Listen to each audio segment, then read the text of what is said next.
Everyone, good evening. দেখো সন্ধ্যাবেলায় আমরা হয়েছি রেডি। তো তোমরা তো জানোই যে আমাদের বাড়িতে এসেছে তিতলি বেড়াতে। তো ও আসা তাও 3-4 দিন মতো হয়ে গেল, তাই না? কিন্তু ঘুরতে বেরোনোই হয়নি, কারণ একটার পর একটা অনুষ্ঠান ছিল সেই কারণে। তো আজকে আমরা ফাঁকা আছি, সেই কারণে দেখো আমরা রেডি হয়েছি। এসো এসো এসো।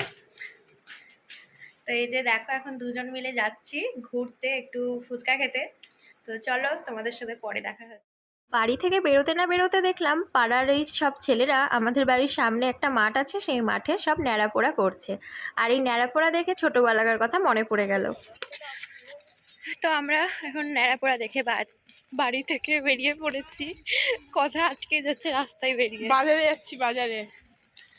তো আজকে যেহেতু হেঁটে হেঁটে যাচ্ছিলাম, তাই মন্দিরটা দেখো একটু কাছে থেকে তোমাদেরকে দেখাচ্ছিলাম, কারণ যেতে আসতে তো বাইকে যায়, তো সেইভাবে তোমাদেরকে দেখানো হয় না। আর এই মা দুর্গার হচ্ছে মার্বেলটা দেখতে না আমার বেশ ভালো লাগে। আর এই বছরই কিন্তু নতুন করে মন্দিরটা হয়েছে। তোমাদের কেমন লাগলো অবশ্যই জানিও। আর এদিকে তো তিতলি ওর বান্ধবীর সাথে কথা বলাতেই ব্যস্ত। তো আমরা প্রথমে যাব বসন্ত উৎসব দেখতে।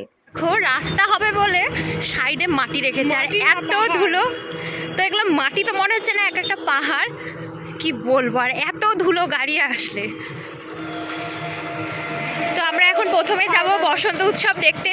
তো ফাইনালি দেখো আমরা চলে এসেছি বসন্ত উৎসবের অনুষ্ঠান দেখতে।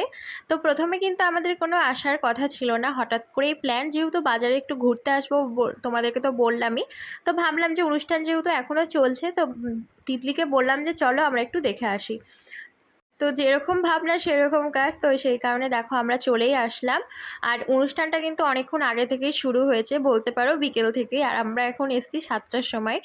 আর এখানে কিন্তু বড় ছোট সব রকমই দল ছিল। তো এক একটা দলের কিন্তু এক একটা ভাগ ছিল, বেশ ভালো লাগছিল।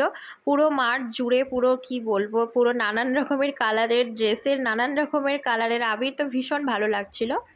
আর এদের এই বসন্ত উৎসবের নাচ দেখে আমার নিজের বসন্ত উৎসবের নাচগুলোর কথা মনে পড়ে গেল।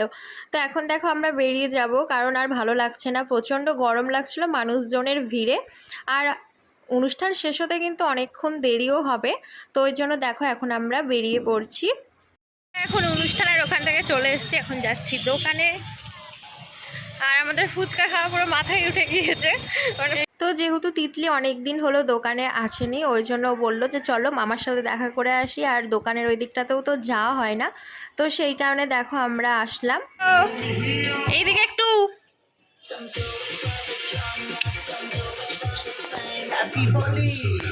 তো দেখো ফুচকা খাবো বলে বেরিয়েছিলাম, কিন্তু সবার লাস্টেই ফুচকাটা খেলাম। তো এখন দেখো ফুচকা খেতে এসেছি।